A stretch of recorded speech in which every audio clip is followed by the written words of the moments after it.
Dialed in to Bucks and Brews, you might hear something you can use. like tips on your cash or tips on the suds. You're gonna want to The use smarts of these stuff. because they know the And brews. they know the Bucks, and they know they can't help the stubborn fucks. So listen up, because shit's not funny. Save yourself some Beer money. Bucks and brews. Bucks and Bucks Brews. and brews. Bucks and Brews. Welcome back to Bucks and Brews. Nick, I was not going to drink today. I was just going to drink my iced tea. But I'm thoroughly pissed off, so I'll be drinking today. Welcome to the drinking club. Thank you. What do you have, my friend? Tried and true, always the blue Bud Light. As you can see on my screen here, I have a few cans lined up. And what about you? What'd you decide to start drinking? So I have Leinenkugel's Juicy Pear. Sorry, Peach. Juicy Peach. I don't know why I You say keep pear having all the that. time, yeah. I do. I also have, I believe, a salted caramel porter from Pigeon Hill in my cooler. There you go. So hit us with So- your opening. Yeah, guys, thanks so much for joining us. If you wouldn't mind, like, subscribe, share, tell your friends, tell your family. We hope to bring you the best information possible. And most of our stuff comes from questions from you guys. So if you have any, reach out to us. We'd love to answer individual ones. So I'm fucking pissed off at T-Mobile today. Yeah. I was texting you about this 3 fucking hours on the phone last night, and I was cursing at this lady because I was furious trying to move our service to a different carrier. Yep. And my daughter bought her phone directly from Samsung. Okay. There's a lock on it. From what we can tell, because when you go to the screen that you can unlock it, it's locked by T-Mobile. Sure. When you log into the account, it shows T-Mobile has no locks. Samsung says they don't have the ability to lock it. So it's got to be T-Mobile. They kept switching us between the two companies all last night. Finally got a guy from Samsung. He's like, take it to I break, you fix. Or you break, I fix. Whatever the fuck Sure. it is. So we did that today, and he goes, I can't unlock it from a carrier. The carrier has to do this. And this shows that it is locked by T-Mobile. Okay. Great. He goes, go to the store. Great. Caitlin takes it into the store. He's done everything he can do. He can't do it. You got to call him again. How much fucking time am I going to spend on the phone with these motherfuckers? She still owes $400 on the phone. Yeah. I don't want to have to buy another fucking phone. And then you'll have another line, right? I mean, that's the other problem. No, they would, if I pay off the phone that she has, I can then transfer all of her shit to a brand new phone. But of course I have to pay it off, Sure. or she does. And then she's got, another 2 fucking year bill Yeah. because of how fucking phones are nowadays. Well, and it brings up kind of today's episode of saving money isn't always the easiest thing to do, right? It's usually very hard. Right. And what you're doing right now, I mean, you're going through a bunch of stuff because the company isn't making any money off you. Why should they help you? And And that's basically what I have said to my wife. Yeah. They're not motivated to do anything about this because we're leaving their service. Yep. So they don't really give a fuck whether it gets fixed or not. and the people on the phone, right? Yeah. They get paid the same. They don't care. They're hourly people, and they're not making the company any money. They're, say they're there for a claims aspect. Oh, I cursed this one fucking lady out last night, and she tried to get bitchy with my wife. And my wife goes, listen, lady, you have no reason to be pissed off. You've been on the phone with me for 30 minutes. I've been on the phone for 2 fucking hours. Yeah. And didn't get anywhere, huh? Didn't get anywhere. We didn't go to sleep until almost 1 fucking a.m. Jeez. Well, and maybe, right? I mean, escalate to a supervisor, and then constantly they're going to say, "Oh, a supervisor's not in. A supervisor's not." Yep. Who's running the show, right? Exactly. The same with like Comcast, right? If you're trying to get out of that bill for cable bill or Yeah. DTE or not DTE, excuse me, DirecTV Yep. or Dish Network, if they're even a thing anymore. They are. Yeah, it's AT&T, like Uverse, stuff like that. So trying to switch internets, I mean, kind of the same type of a thing. Oh, well, you have to bring in all of your equipment, right? You have to bring it into you have to ship it and you have to do this. And there's so many steps and boundaries. They're so willing to help you set it all up. We'll come over there and set it up for you. And we'll get all of it done. And then when you go to cancel, it's, oh, you have to do all this, you have to do all this. And it's like, whoa, buddy. You're the one that brought all this. No, I mean, so that's why you find people just stick with it, hey, and that's, I'm in real estate, right? Yep. As you kind of point out, right? Like nobody's moving for $20, Right. right? Nobody's moving for $30, whatever it is. Yeah, okay, a couple $100 increase, people will move, but it's gotta make them want to. Otherwise, it's just not worth the effort to do it. So when you look at that type of a thing, it's well, it impacts. Well, is it worth my time? Is it worth my effort and my energy? Okay. I fell into the same type of a trap. When we first had internet years ago, 10 years ago, let's say, it was I paid $20 a month for cable and internet. Yeah. And they also gave me like $100 gift card, Mhm. right? So it's, $240 for a year, but I got $100. So it was like $140. Mhm. And then a year goes by and I negotiated another year because I was like, it's still really, really cheap. And then it went up to like 50 something. And I was like, kind of like this. All right, I'll use it. And then it went up after that. And I was like, nope, cancel it all. Like, oh, but you won't have any TV. And I was like, I don't care. I don't watch it. You don't have internet. And I was like, I don't need it. Like, and so we went, 10 years. Yeah.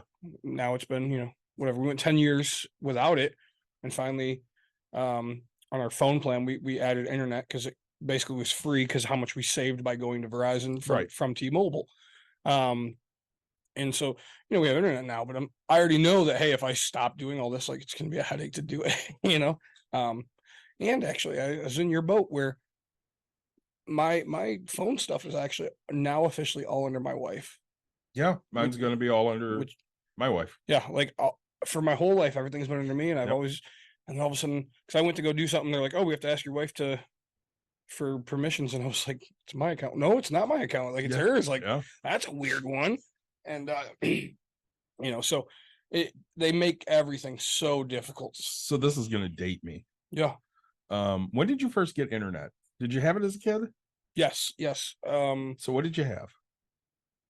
AOL. Okay. And yeah. AOL costs what, like $20 a month? I don't know the cost. My mom, it's one thing we talk about. What Pops year and did you pennies. get it? Oh gosh.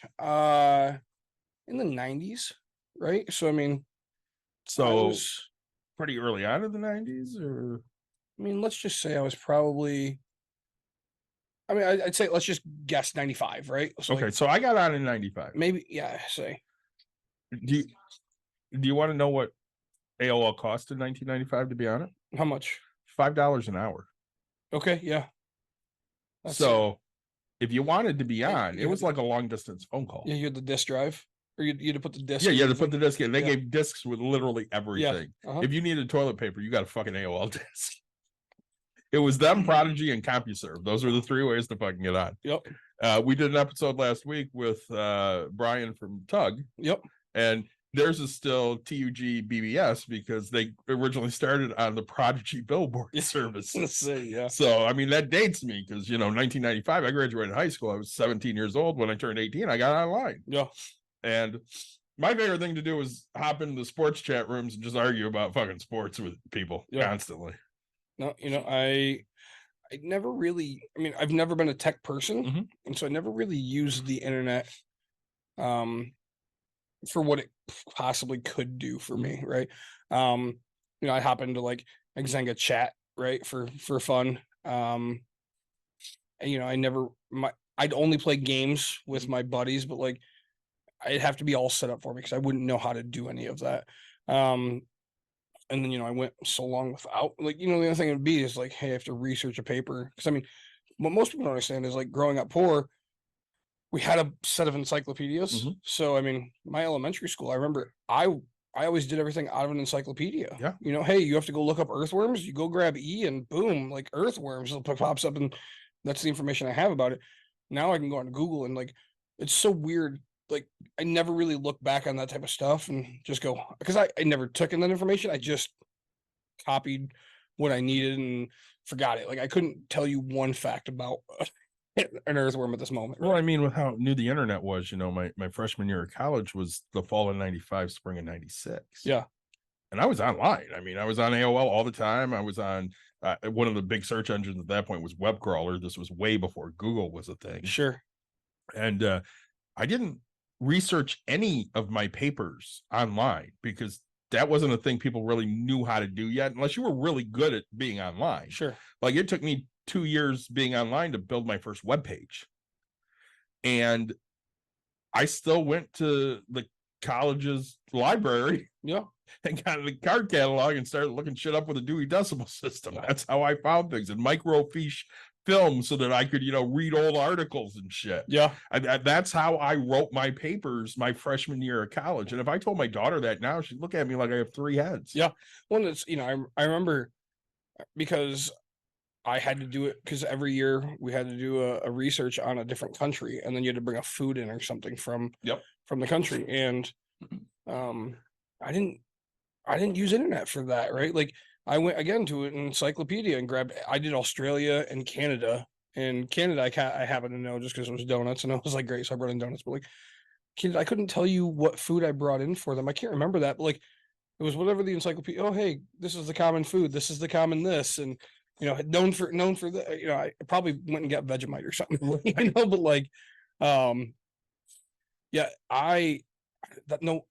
I've never researched a paper. Like if I in high school, the research that I had to do just probably came up off the top of my head, or it was in the book that they had to give me, right? And like, I don't remember doing anything, so that's why I'm not a researcher now, right?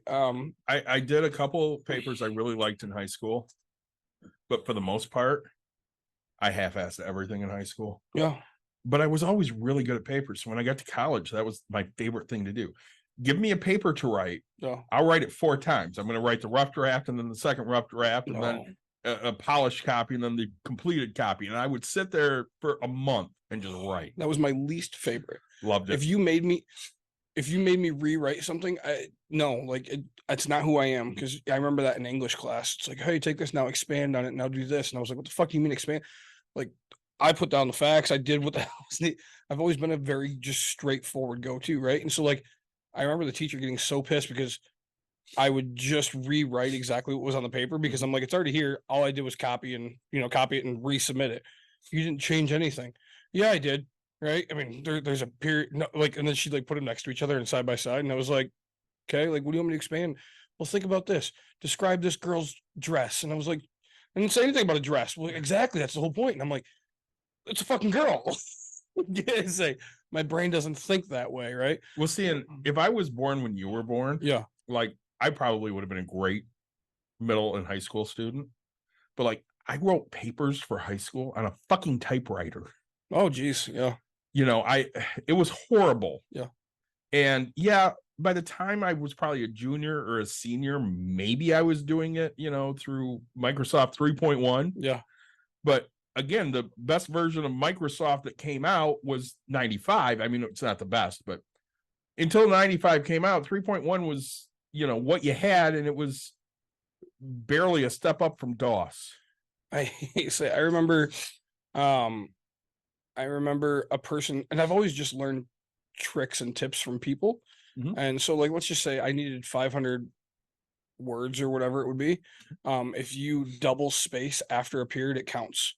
Mhm. And so I remember I would do that. And because they're like, hey, we need to fill a full page, and it has to be size 12 font. Mhm. Like, I have this Double so- spaced. right. So like everything's double spaced, everything's lined out. And I was like, and then teacher's like, Jesus, bud. Like, So, and this is the stupid thing, because that is technically how you were supposed to type. When you used a typewriter, there was always 2 spaces after every period. yeah. And for some reason, in like the last 10, 15 years, they've said, yeah, you don't need to do that anymore.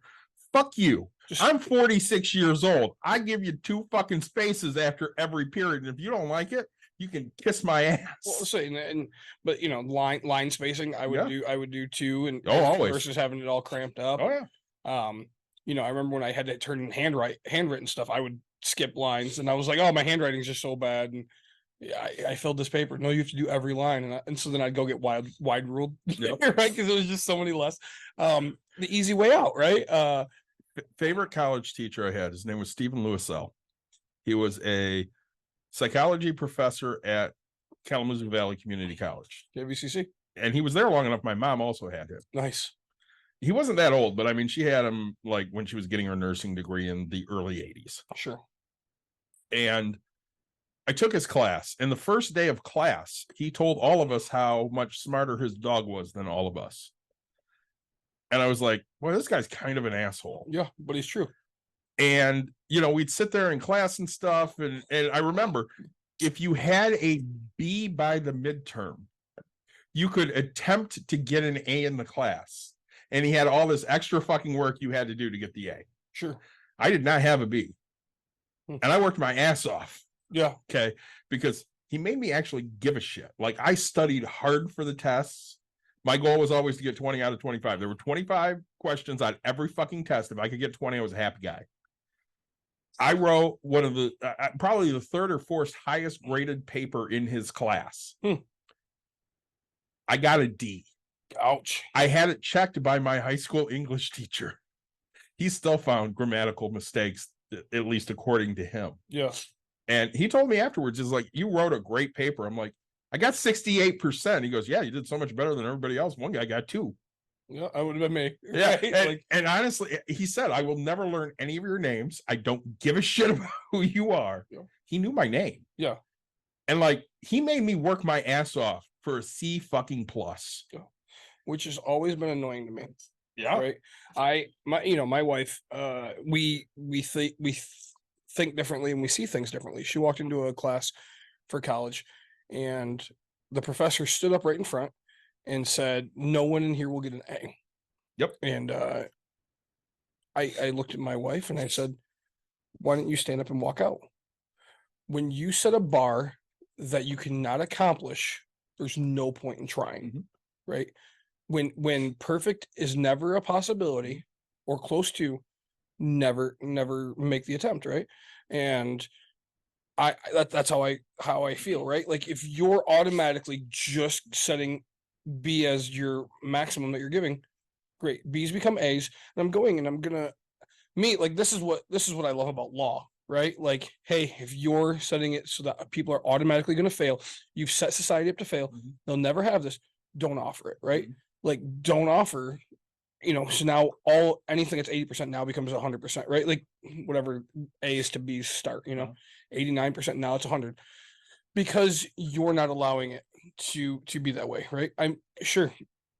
If it starts out as, hey, I've never had anybody get 100% in here. I'm not saying it's not possible.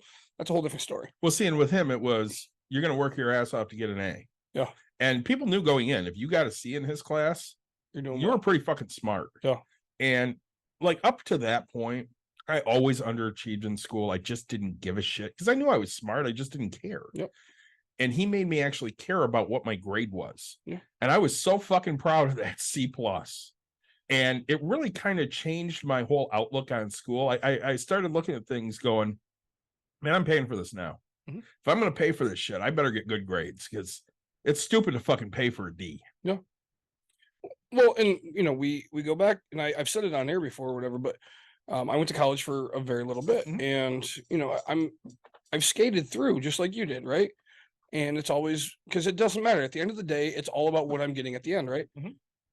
To me, D's get degrees. Well, and that's what the girls say too. I've never been anything else. I don't give a shit.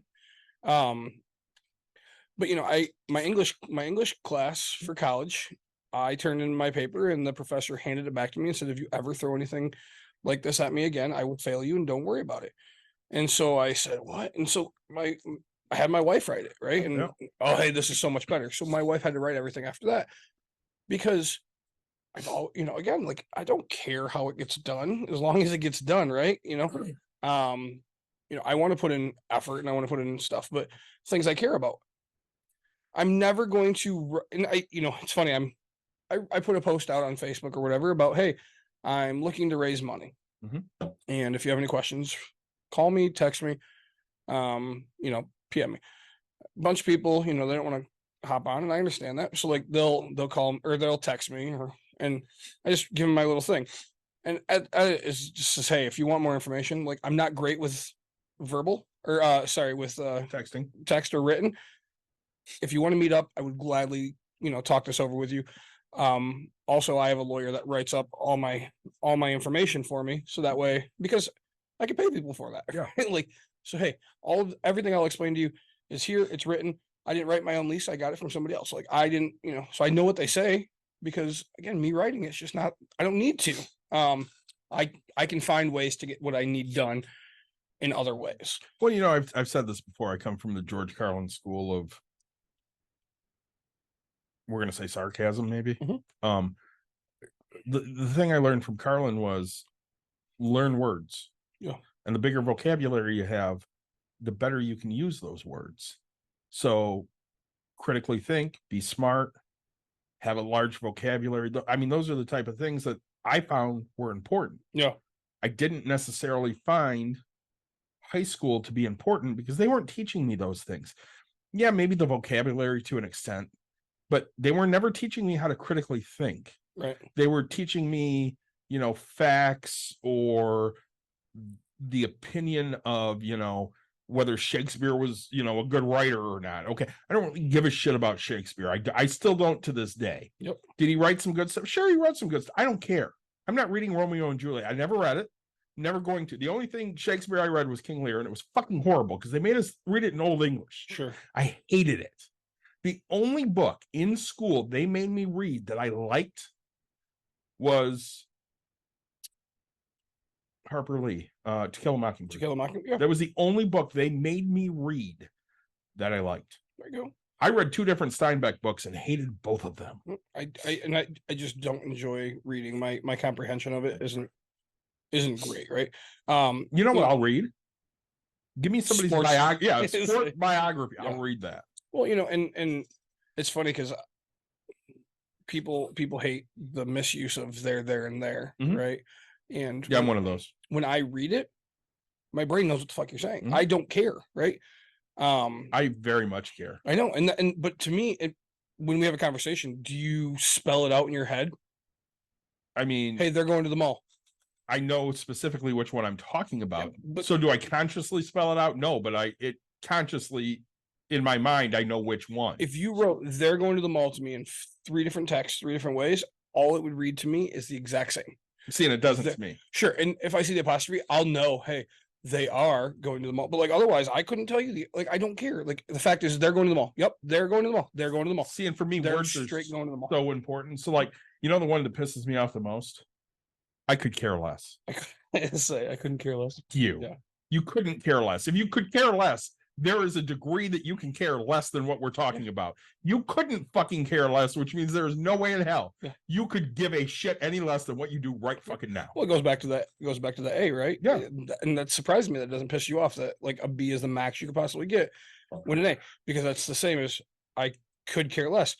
Okay, you See, I So- don't mind the extra work for the A. I would mind The ability. very much if they said, you will never get an A in this class. Fuck you, I'm getting an A. it's when you make impossible a thing, it's not a fair fight, right? And I'm not about that. I remember getting a B+ in one of my core classes for my finance degree. And I literally hammered the fucking professor afterwards going, I'm going to tell you right now, I did the best fucking work in your class. You're just an asshole. Yeah. And they didn't like that. I really didn't give a shit because you gave me a fucking B+ and I didn't fucking deserve it. Yeah. Well, we go back to, so go back to like getting out of things, right? Yeah. And saving yourself money. So Yeah, in college, and don't quote me on this, Mhm. but like CC, when I went, if you dropped a class before it started, you got 100% refund. Correct. If you went the 3 weeks, whatever it was, you got 75. Up to I the want to say it was, quarter, you got I 50%. want to say it was up to the holiday. You got 75, which was like a week, maybe 2. Sure. Enough to try it out. And then you got 50% Mhm. up to like a quarter or whatever. And then it was just no money or something. Yeah. And if you withdrew by like a week before Thanksgiving, Yeah. you just got a W, Yeah. but it didn't affect your grade point. And so but I've dropped a class before, right? Like, because I stand up for what I believe, right? So the exam, I didn't drop bowling, but my bowling class was unfair for me. Okay. Okay. So I walk in and I was a bowler and I was like, fuck, I'm gonna take a free class.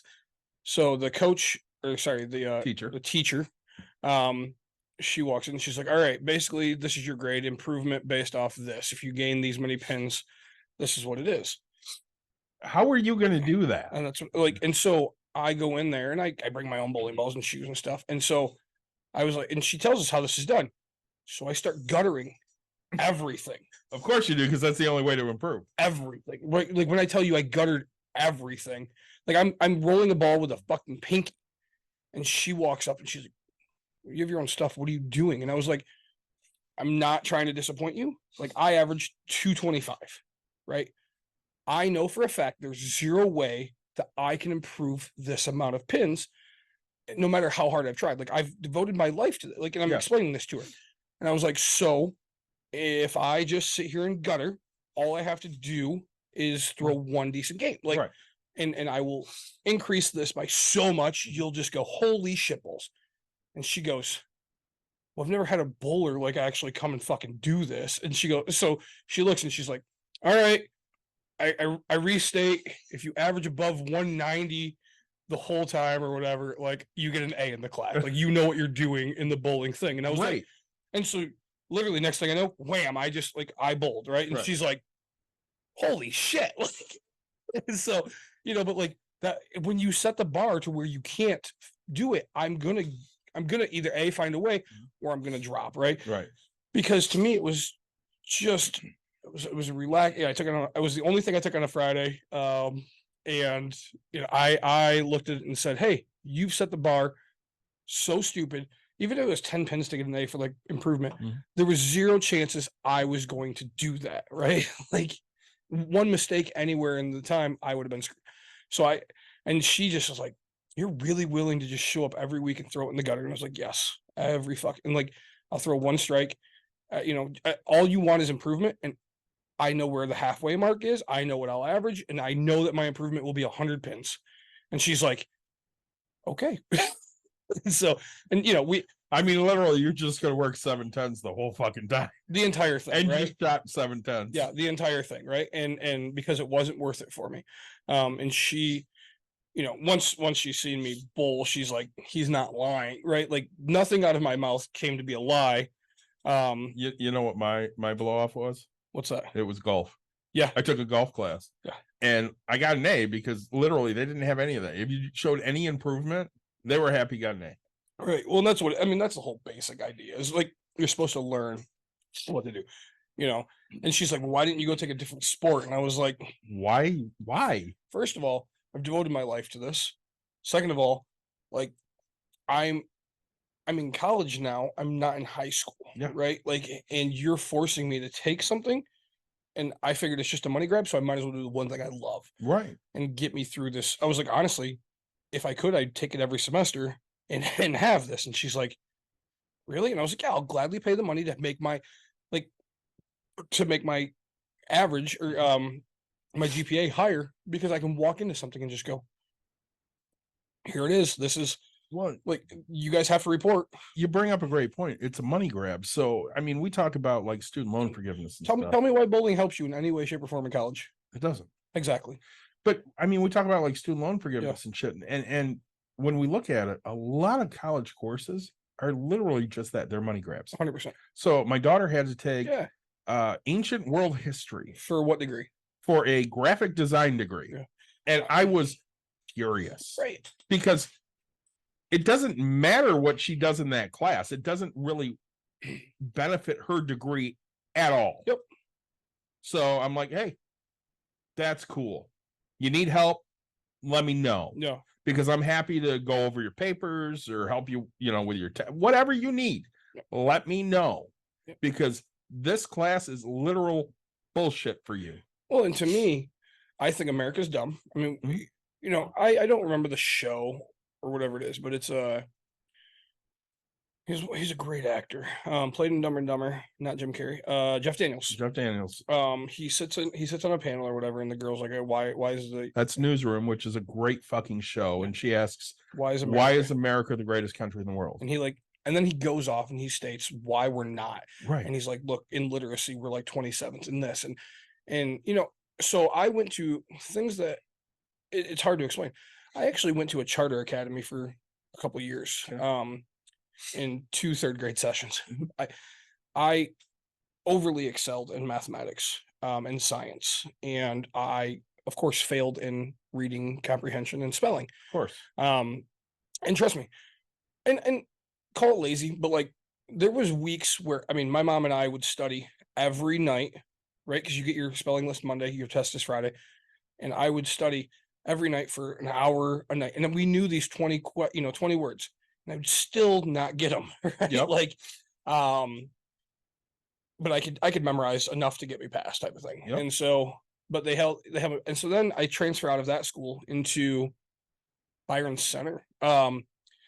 And so I walk into like fourth grade there, halfway through a fourth grade, and they're learning shit I learned in second grade. Mhm.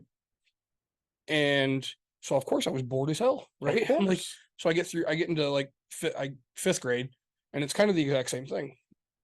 I already know this, right? This is what they're teaching in third grade here. Like, Right. you've done nothing. Like, so when you ask me, I think, okay, so in high school you have to take history, which I think should be taught in middle school. You have to take all of these classes that don't teach you anything. It just opens your horizon to what things are out there. And that bugs me, right? Because I think high school, especially like your last 2 years, should be so focused on getting you to what direction you want to go. I mean, how many kids, when you ask them, what are you going to go to college for, have no fucking clue, None of them know. right? So like, but how many of the kids that do know are so specifically into knowing exactly what they're doing, Yeah, that's a much higher percentage. right? Like, I had a buddy who he's like, look, I want to be a historian, right? Like, he could tell you every country and every capital of every country, right? He's that nerd guy who, when you ask him questions about who's the czar or who's the president, oh, they don't have it, they're an ambassador, whatever the hell these words are. Right. He just knew all this shit, and it's like, dude, that's what you're doing for your life. Like, you know this, you do this. We had one kid who was so into politics, like he literally ran for politics, like, and I had a buddy who, I mean, from freshman year, all he ever said, and I don't, he's healthy inside, but like, he was going into the military. He's like, I'm gonna be a medic in the military. That's what I'm doing. And no lie, gets through his basic, does whatever. Last 2 weeks, gets shot in the ass, Forrest Gump style. He gets shot in the ass and he's out of the military. Right. But like, he devoted his whole like time, he knew what he was doing, and then he's out because Well, I think in Jeff Daniels' speech, he talks about the things we're number one at. Yeah. The amount of obesity. yes. The amount of adults that are incarcerated, Mhm. and the number of people that believe in angels. Yeah. And military spending, Mhm. which we spend more than the next 26 nations combined. Most of them are our allies. Yeah. And it's like, okay, they say this shit like, Cheeto McCacknugget's big thing is make America great again. Yeah. When were we great? Right. When we look at the history of this country, we stole this land from the native people, and then we killed them all off, and then we enslaved a whole bunch of other people because they didn't look like us. Yeah. And when I say us loosely because I'm only half white. The whole fucking country was built on theft and genocide. Yep. So when exactly was it great? And who was it great for? It was great for white European males. And I know we're not getting on our topic, but America was founded on the idea of freedom of religion. Mhm. Okay, and there was supposed to be a separation of church and state, Mhm. right? And in God we trust is on money. And when did they add that? When Oh, did God, they? years and years, It was like the 1950s. right? So that Um, wasn't a thing until the 1950s.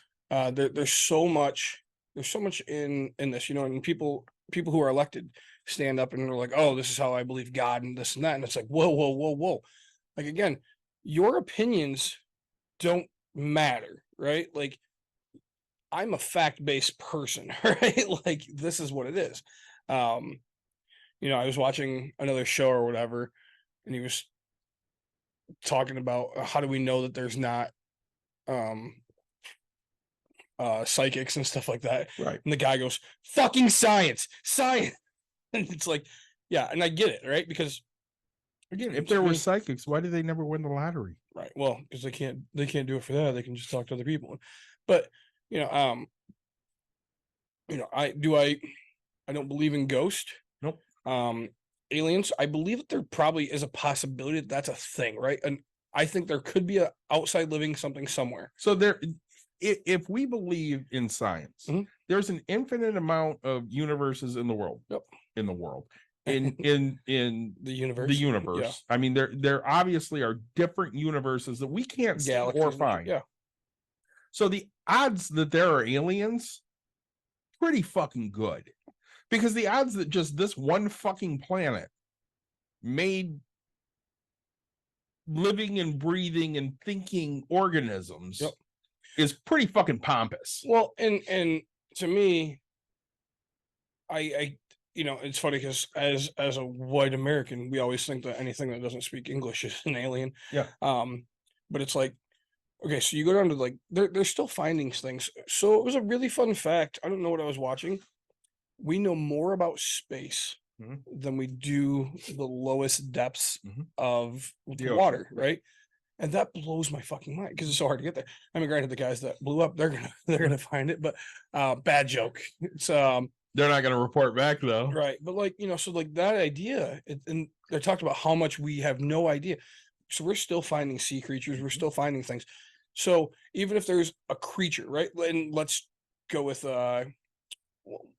barnacle or something on a rock that's out there type thing. That's an organism that has a potential to have a life form of something. If you believe in that we come from monkeys, right? I mean, monkeys had a language and then different languages developed, right? English wasn't a language until it was developed, right? I mean, Hebrew and there's so many different languages out there. Everything comes off of a different way. So somebody created this aspect of things. So like one was just the beginning. So, I look at things like that. Well, and they say those things. So they'll say, well, if we came from monkeys, why are there still monkeys? Okay, here's the deal. We're a primate just like a monkey. We didn't necessarily come from monkeys, but we're very closely related. Yeah. And we came from like Cro-Magnon man. Do you see any of them around anymore? Right. Did they exist? Yeah. They don't, because we evolved from that. You look at some of the fish and wildlife that's out there. Again, some crazy number, like 90% of the things that have lived on Earth Are not around anymore. are gone. Yeah. They're extinct. Mhm. And that, that sucks. So like, you look at Was it a dodo bird? possibly, Yeah. but I mean, you look at like the endangered species list, and that sucks. Yeah. And a lot of that is because we're horrible fucking things. Yeah. But some of that is they just die out because they stop reproducing and they just don't exist anymore. Yeah. I mean, right. And, my opinion is just what it is. It's an opinion, right? It's not based off of a fact on certain things, right? Such as global warming, Mhm. right? I haven't devoted my life to figuring it out, but when somebody tells me that there's an endangered species that it wasn't killed off by man, okay, what was it, right? Well, polar bears, right? Oh, they're dying off and this and that because of global warming. Okay, like you did your research. I'm gonna believe this because I didn't go out and take a look for myself, right? Well, and why are polar bears endangered now? We have less ice. Yeah. And they used to be able to go from ice down into the water and hunt and shit and get to the next piece of ice, and it's so far now they're drowning in shit. Yeah. And so I look at it. Sorry. My niece is having a swimming competition right now for championships. Oh, nice. And she's a very good swimmer. Usually takes first, blah blah blah. She came in at like 36.8 seconds, and the winner had 30 seconds. Like she got annihilated. Yeah. Apparently the person that's in first is like really, really good. So but right, I look at all of these things that we talk about and how hard it is to get out of, how hard it is for people to comprehend that we are not the greatest country. Because we lack so much, and so I have to figure out how to put it out there. I want to do a passion project where it's kind of like Sarah's book, but I want it to be careers that you don't know of, right? The example I kind of, hit it back up for me. I have two friends that are accountants. So when you think of an accountant, you think of Taxes. my accountant, taxes, H&R Block, Yep. right? They actually work for nobody. They work for Netflix. Okay. And they go on to like shows, and they're the accountant for the shows or for the movies. And it's like, holy shit, nobody ever taught me this, right? I posted the joke, it was a joke for me. I was at not Gator Mountain, Cabela's. Yeah. And somebody was cleaning the aquarium. and I was like, damn, nobody came to my fucking school and said this could be a job where you can just dive in, swim with these fish, clean aquariums. Like, oh man, like I think there's so many things out there that people don't know about, and unless you know the right person, right? It's all about knowing people. But like, I think if we can create this thing that says, hey, what's a thing that you do that people don't know about or have, right? Like, man, these are jobs that people need. Well, you and I argue a lot politic wise. Yeah. But I'm going to ask you a couple leading questions here. Yeah. We pay a lot in taxes in this country, right? Mm-hmm. And I would say that, an average person pays more than, rich people. I'm not talking money wise. I'm talking percentage wise. Sure. What do we get for that? Are we getting We get paid time off? Are we getting maternity leave? Are we getting health care? What are we getting? you're getting healthcare at a discount. No, we're not. Well, so in the way it's sold to you is yes, you are, right? So For hey, example, hold on. For Sure. example, I went to the ER. Yep. I went to Trinity, so St. Mary's downtown. I have $150 ER copay. Okay. Which means if I go to the ER, $150. it's just to walk in. $150, but that's it. Just to walk in. It's $150 and the rest gets billed to my insurance. Correct. I just got a $75 bill from them. Okay. I emailed them. I don't have a $75 bill. I have a $150 copayment. Yep. If you want another $75, you better find a way to get it from my insurance because I ain't paying you another motherfucking dime. Well, is yours not set up to 80/20? It is, but if you're in the ER, Mhm. tests and stuff are covered. You're in the ER. Okay. If I get admitted, I'll have extra bills. Okay. All they did in the ER was give me a CT. Is your medicine and prescriptions and all that like covered? Did they give you an IV or anything? Like, Nope. Okay. Nothing. Huh. I got a shot, So, which is covered. okay. I had the same shit happen when Metro tried to kill me. Yep. You know how much I paid? $150. Well, And they did several CTs and I did not get admitted. so I look at it, and that's the thing. I will give credit to, I don't know who it goes to, just to be honest. It might be Trump. And it might be a Biden thing, but the discount technically it all goes back to Obama. But the Obamacare aspect, and then the government is funding basically like a business percentage of it. So like private healthcare should cost you $750 a month. Right now they have, let's just say anywhere from like $500 to $700. They have subsidies, Yeah, right. which goes back to the Affordable Care Act. Yep. Enacted during Obama's administration. But I don't know where the subsidies that keep getting re-signed come from. That just keeps rolling through Do we know how long it's going to go till Congress decides they don't want it to go anymore. Is that what it is? Okay. So like, Basically, yeah. and I'm saying I don't know, I'm not afraid to tell people I don't know everything, right? It's not something but my mom had to go, and I was like, man, she's paying $40-50. I was like, that's great. So she has cheaper healthcare now than she had when she was working at Steelcase. Correct. Right. I was like, $50 a month. Like, how much were you paying? She's like, oh, I was paying like $50 a paycheck. Yeah. And I was like, what? Like, and then her coverage is really the same. Nothing's ever perfect, but like, it's either, hey, she pays cheaper on medicine here and a little more here, or she pays, a little bit extra on medications, but Cheaper like than her- the doctor. yeah, like cheaper everything. Like her deductibles are actually really, really small. It's like $1,000. Like, You know, that's one thing that made it so that way I'm sitting here going, I'll do private healthcare. Like knowing how much she pays, seeing her coverage, like it's no fucking different. Answer me how every other developed nation in the world can figure out healthcare, but the United States cannot. Oil.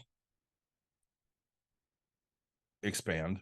Okay, so I will say, all right, so the answer is two things: Mhm. taxes and oil. Okay, so every other nation,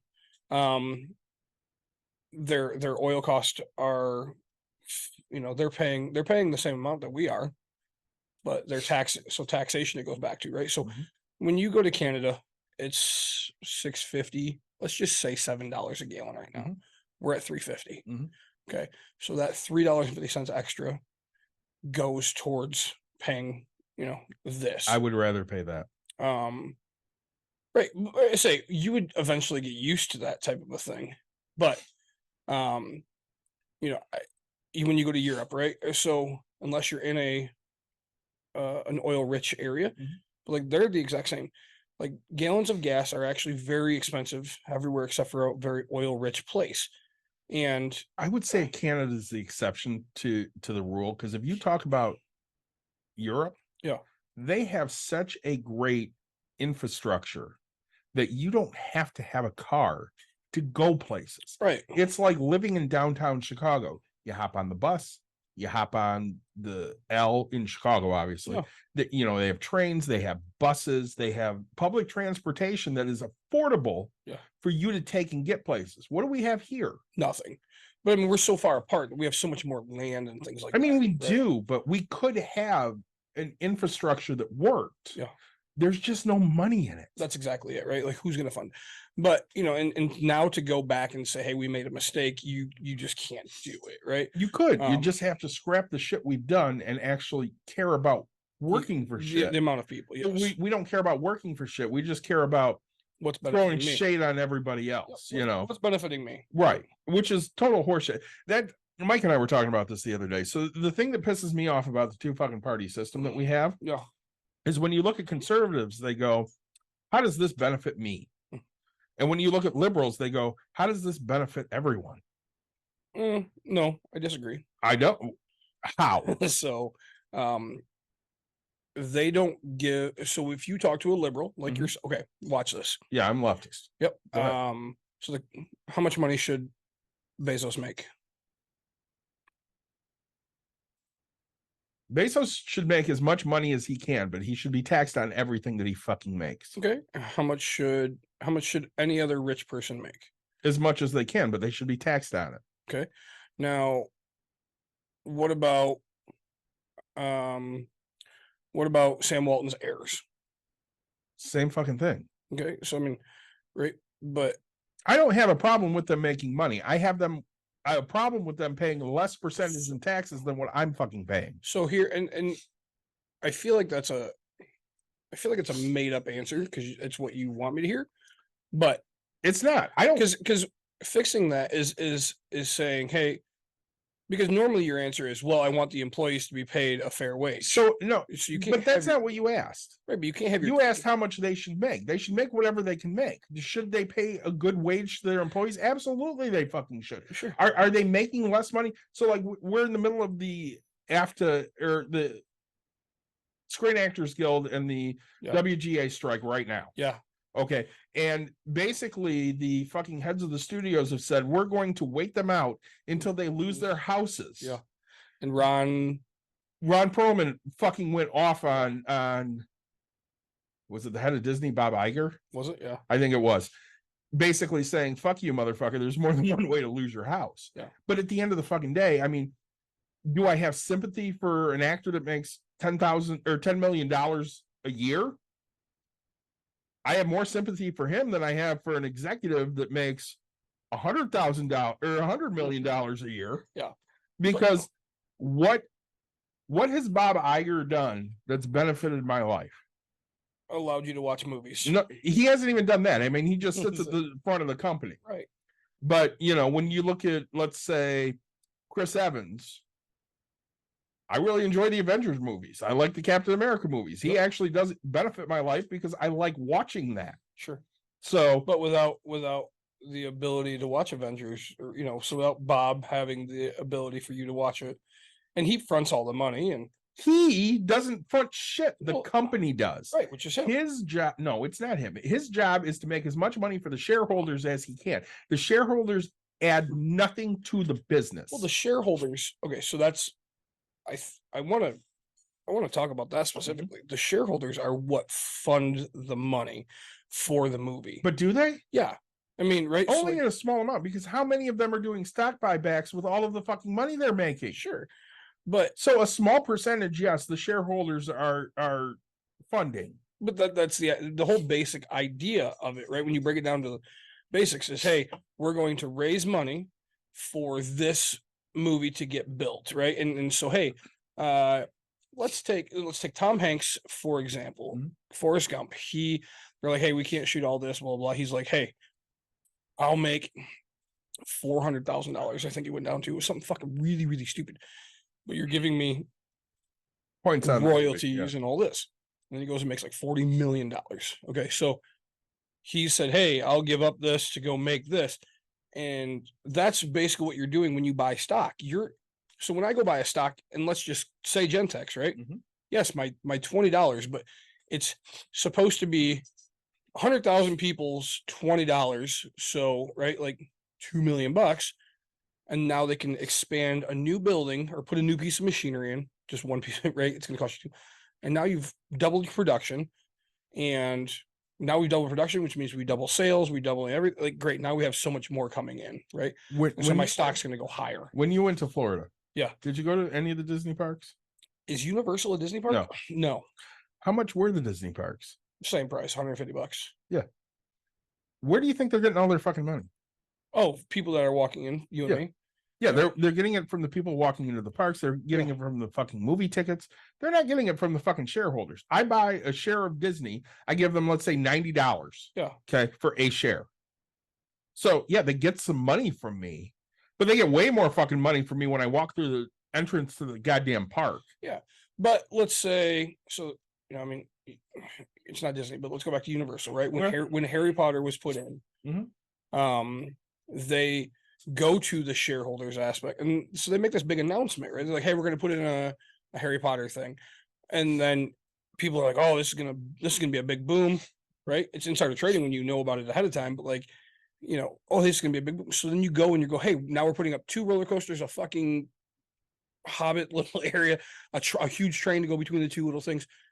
And so it's growth, and then you get paid back, and you're hoping just as much as when I lend out on a house, right? Like, Do you own stock? I do quite a bit. Okay. Do you vote in the proxy votes? Some of them, Right, some of them. yes. So basically, in some of them, your voice is not heard. Never heard. They don't give a shit. They even on the ones I do, it's not. They tell you how they want you to vote. Yeah. So basically, all you're doing is handing them your money and hoping you're getting more money back for that later. That's exactly it. It doesn't give you anything other than the appearance Mhm. that you hold some kind of ownership in that stock. Yeah, no, you're putting all of your trust into Bob. And he's going to make you the most money possible, right? What is he? He's Disney, right? And is he worth it? I mean, if you ask the shareholders, apparently, yes. I mean, if you ask the shareholders, Right. yes. But is he honestly? No. I don't think. What decision does he make that really moves the needle? Right. What to expand, when to expand. At the end of the day, it all comes down to him, right? It doesn't though. They have an entire board. Yeah. He doesn't just have free reign to do what the fuck he wants. Well, let's say, but he gets presented this stuff, then goes to the board and says, hey, this is what we're going to vote on. Yes, no. Yeah. Right? And the board says, yeah, you can spend the money. No, you can't. Correct. So he has some power, but it's Yeah. not like he's the be all end all. Right. So you have internet. I do. You have Amazon, don't you? I do. Yeah. Have you watched Air? No, I don't want to. Why? It looks dumb. It was great. Was it? Watch it. Yeah. Watch it just for the interaction between the guy that signed Jordan and Jordan's mother.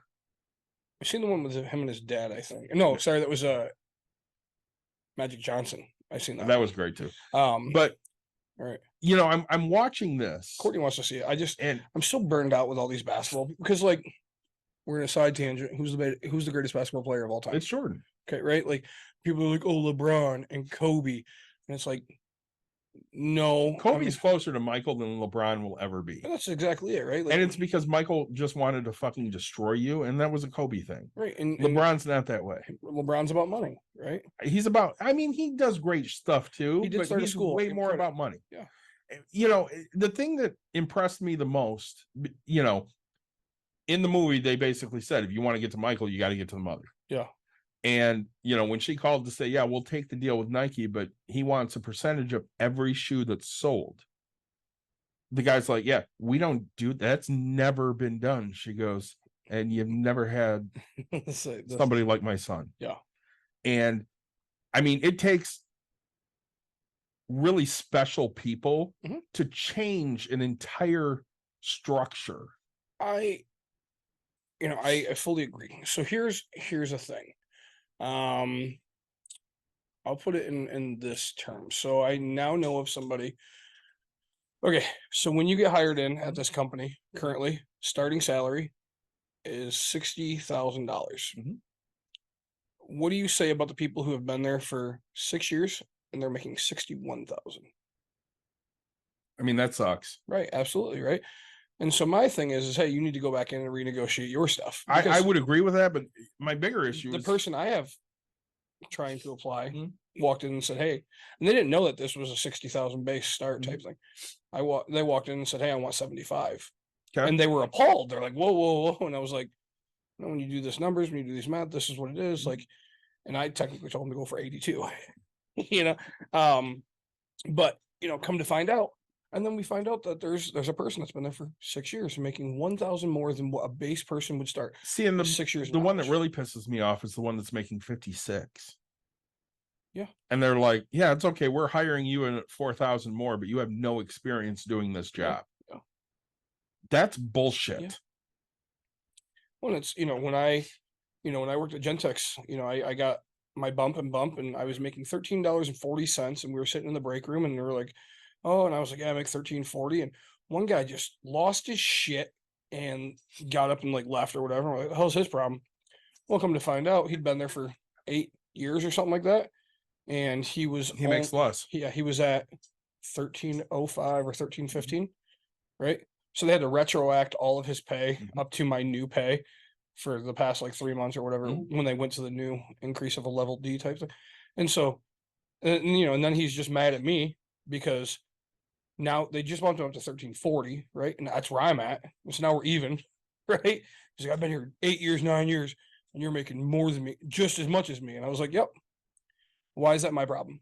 It's not. Right? Like, It's don't. absolutely not your problem, and he should not be pissed off Right. at you about it. He should be pissed off at the company Yeah, for not valuing him as an employee. I didn't screw you over, right? In any way. Like, you know, it's like me being mad at you for not going and negotiating your own pay oh, well, you know, that was the hardest thing.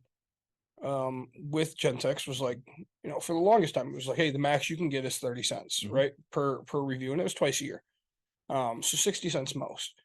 Then they changed it to like 50 or 75, whatever. I got really, you know, I got fortunate in my raises and how it went. So I only got like 1 30-cent raise, and everything else after that went crazy. And then they gave us they took 5% Mhm. from our bonuses, so that and gave us 5% increases because they didn't want our bonuses to be up to like 26%, because they're like, hey, we'd like to see an 18 is really where we want to be. So, you know, they're just like, hey, we're making enough money, we're going to give everybody a 5% increase, which is great. That's how a company should work, right? It Like, hey, is. you were seeing this, and you know, again, I give Gentex credit in how they do things, but like, you know, they're also the first to screw over an employee aspect of things. So Well, you know, even with the company here, Yeah. you know, one of the workers is like, when Dawn talked about hiring a manager, was a little annoyed that they weren't in the conversation. Yeah. And Dawn's like, yeah, you have other plans. You know, you want to be a manager here, and you know, you're looking to basically phase out our place for that place, and that's fine. Mhm. You can absolutely do that. But then you can't ask me to invest in you if your plan is to go be a manager over there. Mhm. And I mean, they understood. They're like, yeah, that does make sense. Mhm. I'm looking for people here that want to be here. This is what they want. So like we interviewed somebody today. Mhm. And one of the best answers I heard, I don't want to be full-time.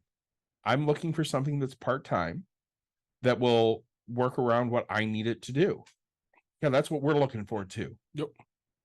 And if, this person works, then great. They, this is a place that they can absolutely grow into, and, maybe they'll become a manager, whatever.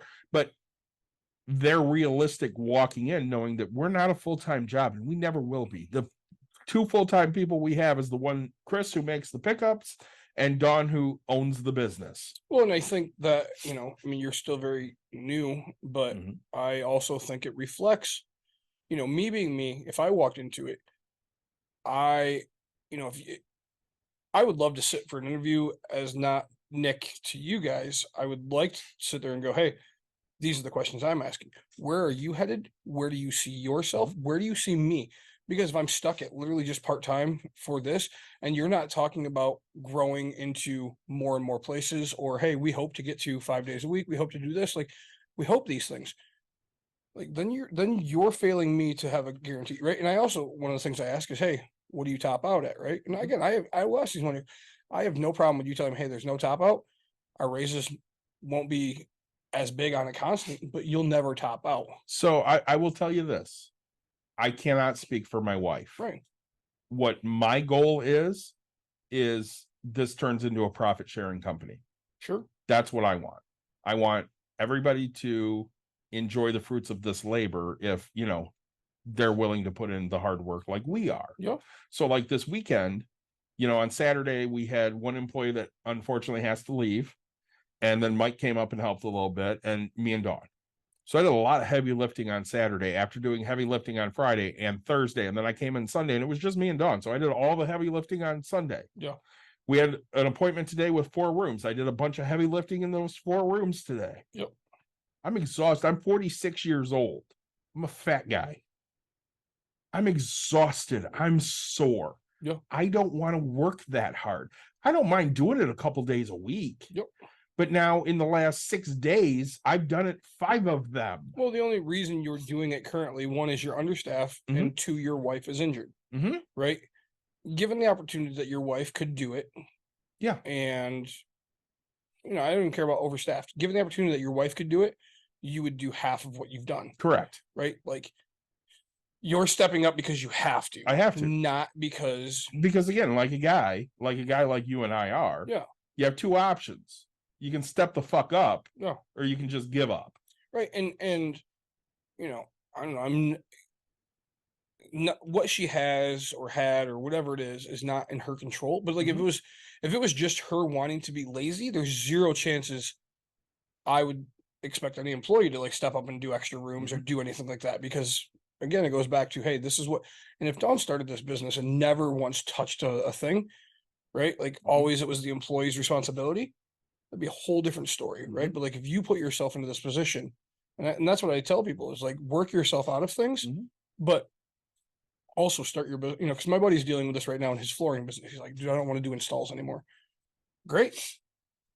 Hire a person to do installs. So now we've gone 6-8 months. Dude, I got to find a salesman. I just want to go do the papers and do this and follow-ups and run around. Okay. So hire the salesman. You have the installer. He's stuck with you. And yeah, you might have to do like, and if your salesman's good enough, guess what? You have a second installer. Like, you might have to go back to installs for a while. Hopefully that's the biggest thing. But at that time you should be finding more people. Like, this is called growth at this exact moment. This is the best thing that could have ever happened to you, right? Dealing with that with a buddy of mine. We went on a boat ride Friday, and we're, all of us are kind of in a real estate game one way or another. Yeah. And he's like, man, I've been doing this for, 15 months. I gotta, it's like the phone just constantly and blah, blah, blah. And I was like, the best thing was the amount of calls that I get. Apparently I lost, my phone went to like do not disturb or something, or lost internet. So I didn't get any ringing on the boat. I was like, that's weird. Cause like, and we're telling him, I'm like, man, you need to hire somebody to answer the phone. Yeah, but and I was like, no, if you don't train somebody, that's your responsibility. Yes, you might have to go through a couple of these, but you could pay somebody $3 an hour in a different country to answer that phone. Every phone call could, yeah, but I don't know what they need. Yeah, but guess what? How many calls do you get that you don't have leads for? Well, it's just people wanting this. And I was like, great. So you're going to get everything in a little thing that says this is what it. I was like, that's where you make your check sheet, right? Who called? What do they want? When do they want it? Blah, blah, blah. Like, right. So now you're going to go through and go, oh, hey, yep, we're roofs. Yep, we're doing all these. We're not in a spot to be able to do a remodel. Hey, I'm sorry, we can't do a remodel right now. You can source that out to somebody else. Call, you still have the lead. You're following up, but you have to do that, right? Take yourself away from the thing that you're just so stressed about. So we talk about companies you like to get rid of, and Comcast is one of them. Yeah. So we have Comcast business phone at the business and internet. And they came and upgraded the phone system. Yeah. And I think it's been the greatest thing for this business, because now it's an automated thing where it answers a whole bunch of questions before it goes to voicemail. Sure. Or before it rings through to the business. So that if you have these predefined questions like, how old do you have to be, or how much does it cost, or any of these easy questions, it just answers those. And we don't get those phone calls anymore. So like 2 years ago, or even last year, when we were not at the business, my wife's cell phone rang off the fucking hook. And it was annoying because we couldn't do anything with normal life without her answering fucking business calls. Yep. And now she doesn't have to answer those anymore because it's just automated and it just answers everything for you. And she has, stuff set up that if you ask questions online, it just answers those questions for you. We got one today. What's the minimum age? And an automated message, 13 to 17, has to have an adult present, blah, blah, blah. How much does it cost? Packages start at $30, group packages start at $50, blah, blah, blah. Mhm. We didn't have to answer any of that shit. It just got fucking answered. Yeah. And that's what we want. Yep. And speaking of places we don't fucking like is we hate T-Mobile. Yeah. I have an update on the T-Mobile bullshit. They have submitted a ticket, but we won't know more until tomorrow night. That's not good enough for me. So Does not seem that anybody will be joining us tonight because apparently they just said kids crawled on them and they lost track of time. So whatever, that's fine. We're talking about canceling shit. Yeah. Actually, we're not, but we're going to talk a little more about yeah, canceling to shit. say, well, and talk. So I want to get into why canceling is hard, but it's great for your budget. So when we look at, having services that you may or may not want. So like we were going from T-Mobile to Xfinity for our mobile phones because the decision T-Mobile has made of you used to get a $5 credit per line if you had automatic payment. But they've decided they don't want that to be on a credit card anymore. That can only be directly drawn from your bank account or drawn from your debit card. That way they're not experiencing extra fees. Now, I pay everything with my credit card because I get reward points and I don't want it coming out of my checking account or off of my debit card, which is the same thing. I want it coming off of my credit card because I want the reward points and I want extra time to pay that. I always pay my credit card off in full, but I want that option to have a little extra time. So we started looking, we can save $20 off of our bill and actually $40 once they change to, their automatic payment, being changed. So I want to save the $40 a month. Now, T-Mobile's given the runaround on Caitlin's line, which pisses me off. But at the end of the day, hopefully we get it figured out with having to sink, money into a new phone. And as long as we do, then, we're going to move, save $40 a month. And for me, even the $20 is a good enough savings because, I watch every dollar that I spend and every dollar I make.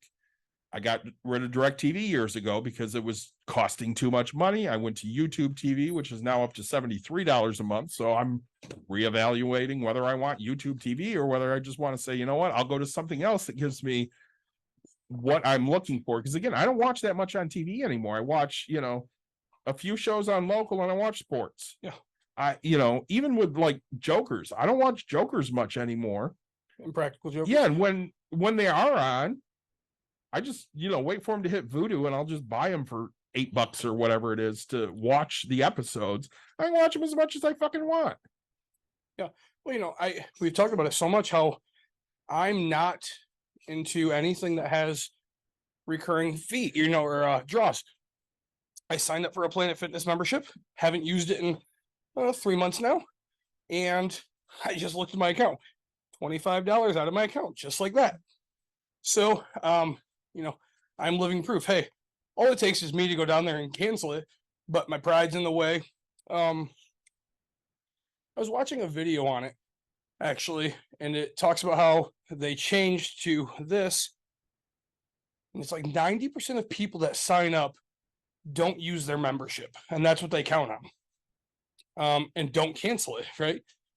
Because now you sit here and think, well, if I go cancel it, that means I'm proving I won't be working on me. And nobody wants to admit to failure. I don't know how hard it is to get out of it because I haven't done it. I'd love to tell you guys, but it's not a thing I'm doing currently. Hulu, Netflix, all that. We have to get, you have to get on the phone. You don't want to talk to people. David, he's an introvert, right? Like, doesn't want to. So his wife hops on. You have to figure out how to get this done without taking up so much of your time. Buying a car, right? Takes you an entire day to buy a car because you go, you test drive it, and then you have to sit through financing. So my advice is to just go to a local credit union. They're going to give you better rates.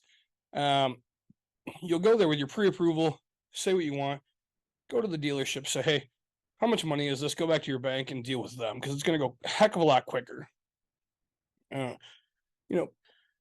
Everybody says time and money, right? Because to me, it's like, hey, it's $25, but I don't know how long Planet Fitness will take to actually cancel.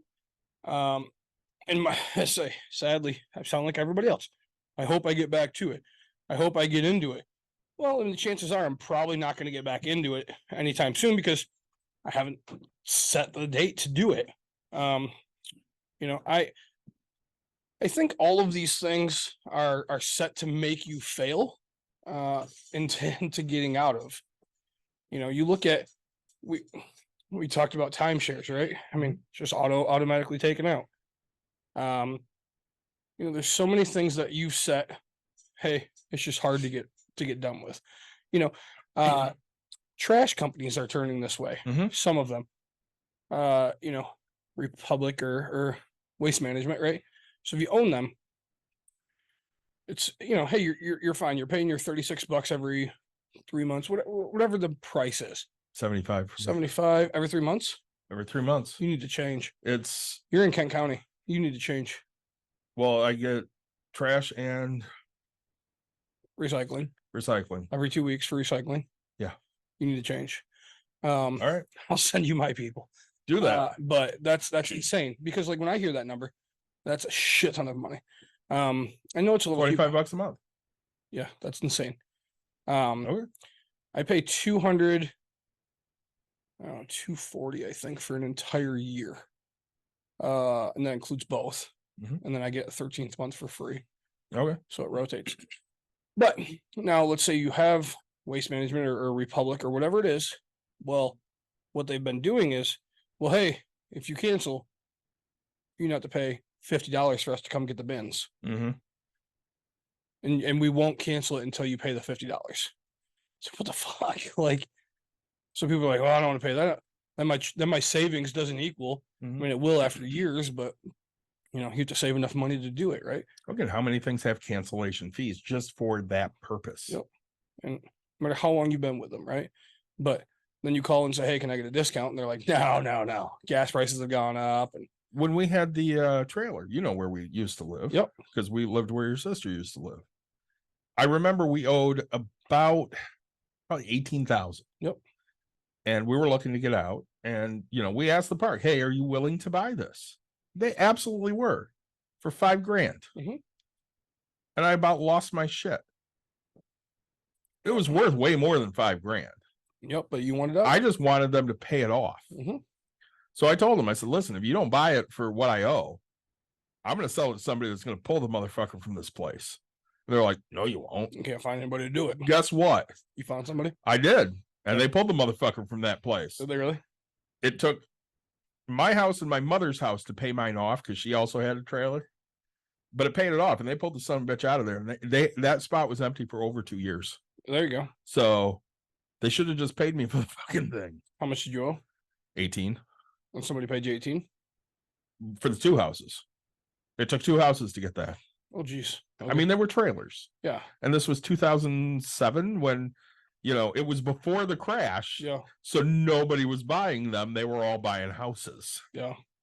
One is weird because I mean, there was a long time where trailers were free and this and that. And now Now they're like 70, 80, 90,000. for a brand new one, but I'm Yeah. saying like, I mean, I've seen people sell their trailer for like 60. And I'm just like, this is insane. Well, and you look at the lot rent now, like we paid like $600 $300 yeah. a month for lot rent. Yeah. You're paying as much to live in a fucking trailer as you would be to live in a single family detached house. Yeah, but they don't see it that way, and it's easier to find it because It is definitely easier to find because financing only looks at they don't look at your lot rent from what I understand. Like No, they don't. It's They just look at strictly the trailer purchase. payment. Yeah. They don't care about if you can pay your lot rent, right? Nope. And that's why, hey, I can get you approved for, $700. Well, technically that's 1,300, but it's like, nope, 13. We'll do that, and it's just insane to me. Again, you look at the vehicles. Yeah. I saw somebody list the other day, is a 10-year vehicle loan going to become the norm? Yeah. Not for me. Well, it probably will for some people. For some people, it definitely will. I remember that day. It was around. It was either Super Bowl or the holidays, and Mercedes was running a 10-year financing, Mhm. and it was a couple years, and I was at a point in my life where I'm just like, holy shit! Like they're allowing cars to go 10 years finance. That blows my mind. What's a car worth after 10 years? Nothing? Right? I mean, Right. a Mercedes, right? If we looked up a 10-year-old Mercedes, and let's just say you didn't drive it, right? I mean, you're guaranteed a fifth of what they cost, right? So my Let's say Equinox it's is 100,000. You might find some sucker. Nah, it wouldn't even be worth 20, right? Like, so I my mean, Equinox right now is it's 2013. It's Yep. 2023. Yep. So technically 11 years old. Yeah. 135,000 miles. Yep. I could probably get 8, maybe 10, okay, because it's still in really good shape. 135. And how much do you pay for it? I paid 19. But that wasn't brand new, right? No, that was used. Yeah. So how much was it brand new?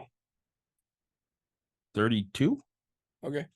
I mean, now an Equinox probably closer to 50, right? Probably 40 to 50. Yeah. 40, 50. Okay. So like, For brand new. Yeah. but so, I mean, yeah, you're at a fifth right there, right? So Yeah. in 10 years and you've driven it normally, you don't overdrive. I mean, I've driven to Cincinnati a couple times with it. I drive to Chicago quite a bit. But you're at 10,000 miles a year is what, I mean, Yeah, I'd say about 14, but yeah, it's somewhere in there. because you're 130 and it's been 11 years. It's 11 Well, I years got old. it with 13, Right. So, I mean, yeah, you're and I at- got it in 16. so, I mean, your average is right around there. And so 1/5 the actual value, right? Yeah. Like that's how I look at things is just go, huh, because I was having this conversation about boats. Oh, because and hey, get a pontoon, right? And it's like, man, they're just going down in value, right? They're never gonna hold like I have a buddy that owns a $100,000 pontoon. I think it might be $87,000 pontoon, right? And then I have a buddy that owns a $5,000 pontoon, Yeah. and they both go on the water. Mhm. They both go. The difference is one is this year and one is 1990s, Yeah. right? Like, but on the water, they both go on the water, right? So like, and that's where to me it's like functionality, but to some people it's just, hey, what does it look like? How does it do it? And we're talking about saving money on this. I mean, Yeah. not necessarily canceling, but saving money. You and I had a talk before we left last week about you didn't feel the cruise was a good cost, whereas you can go to all inclusive and spend way less. Yeah. And Dawn and I were talking about it today, and I said, Nick's willing to do things on a vacation that I'm just not willing to do. I want to stay at a certain type of place. Mhm. I want to be able to be on the move. I want to get on and get off. So, I mean, I don't necessarily feel safe in another country. Sure. But if I'm on the boat and I get to the port area or I take an excursion, I feel safe enough to do that. Yeah. And I'm constantly on the move, which I like because I don't want to just sit still. Even if I'm sitting still in the pool, I'm on the move in the pool. I mean, the boat's fucking moving, going somewhere. Mhm. Whereas, when I look at it all inclusive, I'm like, yeah, I could spend 4 days in a row on the beach. That doesn't necessarily appeal to me, even though it's kind of the same fucking thing. Yeah, you're just in the same port the whole time. Right. I mean, and the Dominican, right? I would get, but like if you're going for 4 days, I think you'll be fine. Now, if you talk about the Dominican for 7 days, I would tell you, hey, that might not be there, Yeah. right? Mexico, on the other hand, right, where we went, 7 days, perfectly fine. You would have so much to do. You would venture out more than right, and the things, or plan for the more excursions, right? Mhm. That's the biggest thing I would tell you. Like, so you say, hey, like plan one excursion a day, and you'll get off, and you'll think of it as different ports. And See, and at that point, I'm sitting there going, okay, well, I'm not just spending what I would spend on the cruise. Nah, I mean, depending, right? But like, Mexico, granted, and Mexico wasn't fair. We sat through a timeshare. We talked about Yeah, that, and like, yeah. but if I did the math, I still saved. Granted, I didn't bring my kid, but like on average per person, I still saved by going there. And God, we had such an amazing time. Like even the food, right? Like I can take really cheap flights. Yeah. But I want to be in the morning. Right. So I'm going to spend a little more to get in when I want to get in. Yeah. And take the airline I want to take. Right. And you're going to look at it and go, yeah, I can get in late. It's no big deal. Nope. That's not always true. Not always, but So- way more than it would be for me. So, well, I guess the difference is I do the math differently than you do. Mhm. Okay. So you say, hey, I want to get in early in the morning and I want to do this. How much is the price difference? I don't know, a couple $100 maybe. Okay. So I fly the night before, Mhm. or so I take that night one, but I was going a day early and I buy a hotel. So I'm $70, but I've saved $130 per ticket. And yes, I'm not there in the morning, but like now I have the exact same time. I'm already there the time I would have been in, and it just cost me. So I've saved, at that moment, right? So now my wife's $200 and I'm 200. That's 400. I've now only saved 330, but that's still 330.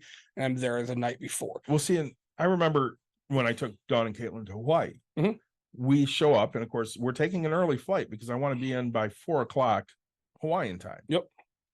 And we're the first people at the desk, and they're like 4 a.m. or 4 p.m. 4 p.m. Oh, okay.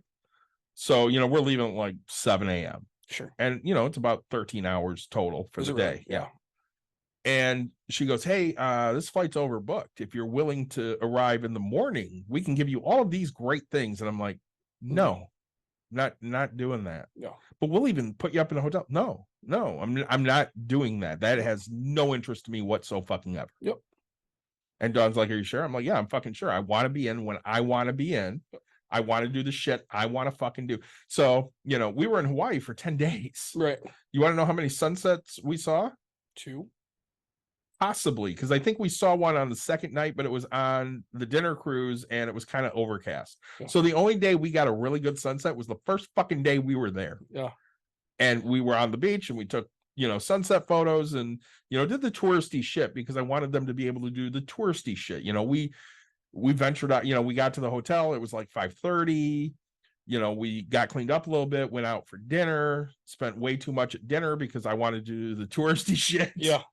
Got pictures of the sunset, walked down, Waikiki, and we did the things I felt were important to fucking do, but I want to be there when I want to be there. Yeah. But to me, I mean, and that's where it comes. Like, so yours, I just look at the savings and I just go in a day early, right? So if I'm going to Mexico, things kind of change. I mean, I usually pay the little extra because again, I'm kind of the same. But like if it's a US thing, so going to Florida, I have no problem, because last time we got in at like 11 o'clock at night, but technically that trip was supposed to be whatever. And so I added the extra day because I was like, all right, so we're out a couple bucks for a hotel. But I mean, again, we got our flights for $87 versus what would have been, like $300 a piece. So like I saved $900, let's just say, or $700 by leaving at night type, and sure, I bought a hotel, but like I That's how I look at it. It's just, hey, I will just make it a little longer. Courtney still worked up until the point she needed to. Mhm. You know, we left at six instead of, you know, the next morning type thing because of how much it saves, right? Well, and I know when we go When I go- this time, yeah. Caitlin's leaving like late that afternoon. Sure. We'll already be there. Yeah. And that's fine for her. That's when she wants. That's cool. She's saving a bunch of money doing that. Yep. She'll get in about 8 o'clock at night. Mhm. And I told her, I'm like, they got a flight. You can get in at like 10:50. If you get in at 10:50 at night, you better book your own fucking hotel room because you're not waking my ass up. Well, how much is she saving? Between the 10:50 and the 8 o'clock, Yeah. she'd probably save $100. So not enough to care. Right. And so, and honestly, you guys are going to be there, so you might as Yeah. well, because you're going to have the car and stuff like that, right? We're not even gonna have a car. It's free shuttle to the Oh, hotel. okay. So when they get off, they can just shuttle to our hotel. We'll have 2 beds. They'll share. We'll share. But as a, you know, because otherwise she should look at getting the day before. Yeah. Because sure, it's 100. So that's 200. She's bringing somebody else then. Yeah. So it's $200. Now you think about it. Get a hotel for a night for $70. So you split that between the two of you. You've both spent 35 extra, and you've saved $65. Mhm. There's no difference between leaving that night before because it's the exact same arrival, Mhm. right? And I do understand that there's a difference in my position now, but you know, even when I was at Gentex, I did the exact same thing. Like, hey, boss, I know I have this dates off, but like, you know, my flight leaves at 2. I could work till noon, man. My wife has everything packed. We just have to get to the airport. Like, yeah, that's no big deal. Like, thanks for giving me 90% of a day. Right? Right. Like, because, and I look at him and go, hey, man, I'm saving $800 by doing this. All right, cool. So you have a good, like, thanks for letting me know you'll work at least half the day or something like that, you know, versus calling in type thing. You know, Caitlin's a manager aspect, so it changes things and responsibilities there. But like, I would have no problem going to my person and saying, hey, the amount of savings I can get by doing this, I need to do this. I'm just letting you know I won't be here because of the savings. Well, and you know, you and I, we're really good at looking all of those things. But how many people do you know are actually sitting there really diving into what they can and can't save, how they can and can't cancel? Like, I got a hotel room booked for middle of next month because we're going to Fan Expo. Where's that at? That's in Rosemont, which is just northwest of the city. Chicago. Yep. Okay. And I can cancel up through August 4th. Sure. Because if I did no cancellation, I could have got it for like $130. Sure. I did up to August 4th and I got it for 147. So for the extra $17, Sure. cool. And I couldn't find my confirmation. So I actually got a hold of the hotel today to get all the information. And I'm like, okay, cool. I have until the 4th, which I'm not going to cancel, but just in case. I mean, you never do as Yeah, often you as never your know when wife it and happens. kid gets fucking hurt, or Right. you end up in the hospital lately. And Right. You never know. So I want that little bit of extra buffer. $17. Yep. So I'm like, okay, well, you know, that works for me. I never get a no cancellation at fucking anything Sure. because unless I'm 100% that I can do that, no, I need the ability to cancel. Yeah. And you know, for the most part, I don't know. I'm 50-50 probably. I mean, like if we moved to Chicago, right? My Hilton was like 24 hours up until I can cancel. And I was like, great. Like, you know, and I know that I'll be the fighter if I get there and this place is shit. Like I'm gonna cancel. Like, you're gonna cancel the end. Congrats. You got me for one night, but I'm canceling the rest of the Right. 3, right? That type of a thing. Oh yeah, we Ubered. I was like, man, because it didn't have a shuttle, right? And I was like, but it worked out really, really well for us. Well, see, and I made sure when I'm looking, because it is in the northwest suburbs, you know, if I stay right around the convention center, I'm paying for parking. Yeah. If I stay 10 minutes away, Mhm. it's free parking. Now, yeah, I'm gonna have to pay to park when I get to the convention, but I was gonna pay twice that to park near the fucking convention anyway. Stupid expensive. So I'm going to pay $15 to park for the day, or I would have paid $35 to stay there and pay an extra $100 on the room. Well, yeah, I say it was only like $25 to park or whatever at, Yeah. at the convention. And I think personally, when I stayed at the Hilton, it was before my discounts, like $35 a Yeah. day, right? It's Like, and I expensive as shit. wasn't close, right? Right. But it cost me $8 for an Uber each way. And you know, so it's just, I look at everything, like I really penny pinch everything. you Same. know? If I can, right? There's some things I just give up on because I'm just like, I don't care about $10 because I've already spent 15 hours diving into this. So no, like, you know, you go back to an all-inclusive and I really think you should give it a shot. Like yes, you say you want to be on the move, but like, and that's what I told you guys, don't do what I do maybe get a little bit nicer of a one, spend a little bit extra because you're fine with that. You're not looking at the money aspect of things. You're not looking at, hey, I'm just here and it's gorgeous and I'm just going to do this. So like you're looking at, hey, so get a little bit more activities because there's so many things, right? Dawn and I started looking into one, but we were looking at the U.S. Virgin Islands because It's it's so expensive. still the U.S. So expensive. It wasn't too bad. Really? Yeah. What do you call not too bad? Less than 3 with flights. Well, that's not horrible. No, it wasn't Yeah. bad. So there's a cruise ship in the Great Lakes. Yeah. It's like 10 nights or something like Okay. that. It's like $3,000 a person. Jesus. That's what I said. Fuck that. Yeah. And I was like, that's insane. Like, nah, hard pass for me, dog. Who's jumping in the Great Lakes right now at 68 degrees? Me? No, Let's see. not me. Why not? Fuck that. It needs to Uh, be warmer. Let's see. There are times your pool's not warm enough for me. Yeah. Let's see. It's green currently. Nobody gives a shit. Now we went. I'll jump in when it's green. I don't fucking Your care. daughter didn't show up the other day. I was Yeah. gonna do that. I texted her and she's like, yeah, I don't think I'm going because my knee hurts and I'm laying here and that feels better. Okay. No, but it's and so like rate cancellation. So there's things that you need to protect yourself with, and I talked about it. I never get myself into things because I don't want to be in the spot I'm in right now, right? Like this Planet Fitness thing, I've now paid 2 or 3 months, so $50 or $75. I wasted fucking money and Yeah. never used it, right? Well, again, you don't get insurance on your phone. Nope. Whereas I've always had insurance on my phone. I had it for years. Yeah. Don't get me wrong. I had insurance on my phone. My wife never did. She broke her phone all the fucking time. But I say it's pointless. It's pointless for me to have it.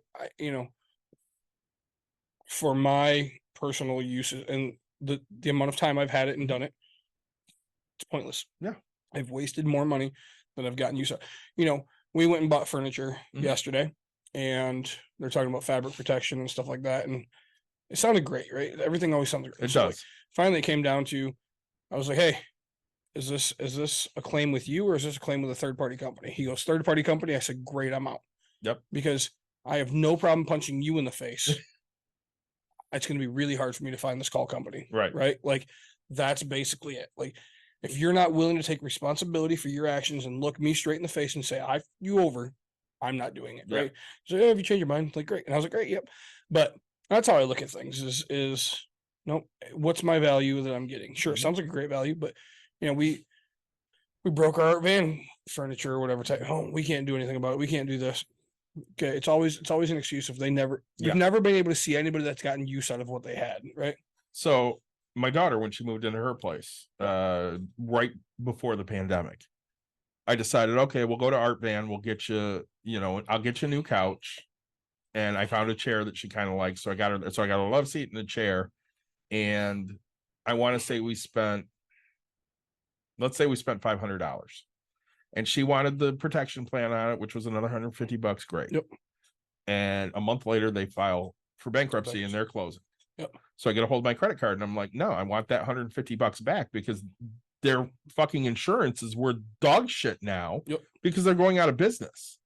And they're like, cool. And they refunded all of my fucking money, including the money I spent on the furniture. Really? Yeah. So I got her couch and her chair for nothing. That's great. It was great. I got to get a credit card. I'm so tired of Those are the reasons that I have them Well- because they will protect me. that. I don't know if I said it on air or whatever. My debit card got stolen Again. Yep, for the 90th time in my life. And the first question is, oh, did your wife get your debit card? Well, granted, this is my business account, okay? So did she accidentally grab a card? My wife doesn't go in my wallet, okay? My wife doesn't touch any of my stuff. And then it's another fight. I'm fighting over like $150 or something Yep. like that. And I was like, I think if it was a credit card, they'd just be like, yep, we're used to this. It's a scam. Yeah, it happens. So it just kind of bothers me. It's annoying. It's beyond.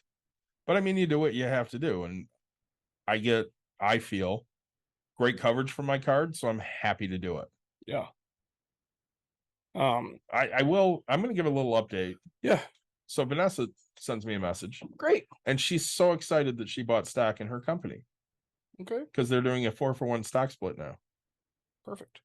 And I told her, I don't know if she understood this. I'm like, you still own the same. Yeah. You just own more shares of it. So if it was $100 before and they did a 4-for-1 stock split, now it's worth 25 bucks. Yeah. You just own 4 of them at 25 instead of 1 at 100. Yep. And she really didn't respond after that. But I mean, I think she knew that going in, but I wasn't sure. But she was excited she had extra stock. And I, I was excited for her because that really made her day. Well, and now if you make a penny, you're making 4 pennies. Correct. That's plain and simple. But if you lose a penny, you're losing 4 pennies, Correct. right? So when a stock splits, there's so many reasons for it, right? It's, hey, we think the value's gotten too high, or we need to offer more of Of the stock. right? And so you hope it's hey, we need to offer more type thing, and you hope that it gets back up there, right?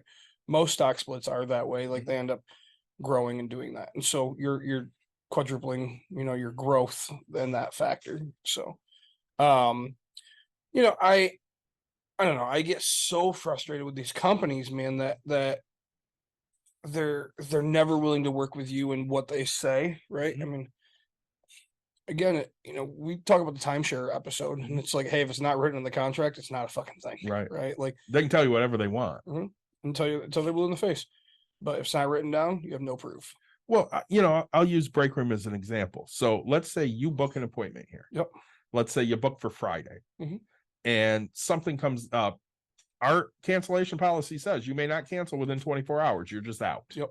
Let's say something comes up Friday morning and you call, it's 10 a.m. in the morning, you got a 5 o'clock appointment. What's the worst that's going to happen if you call and say, hey, I'm not going to make it. What can we do? Yeah. Okay, you're just out the money, which you're already out. But, when you call us and you're like, hey, something came up, I have to, have a procedure done today. I'm My not dog- going to make the appointment. My dog passed away. Right. What can we do? Most of the time, Dawn's going to go, well, there's a $20 reschedule fee. There's a $25 reschedule fee. We'll issue you a gift card so you'll get the difference. You're not out. I mean, you're out the 25 bucks or whatever it is, but you're not out, let's say, the $100 that it was. True. And those are the things with people that kind of annoy me the most. I don't like making phone calls, and I don't like, putting myself out there. But if I'm already in a bad spot, let's say, I'm already out $100, Mhm. a quick phone call, maybe I'm only out 25 now. Yeah. And that puts me in a better mood. I'm not happy, Yeah. but it's way better than being out $100. Well, let's talk about, so I had $700 in my pocket, Mhm. and I got out of my car. Tenant showed up last month and comes to the door, and he's like, found this $100 bill laying in your thing. It's like, shit. So I grab it in my pocket, and I was like, 1, 2, 3, 4, 5, 6.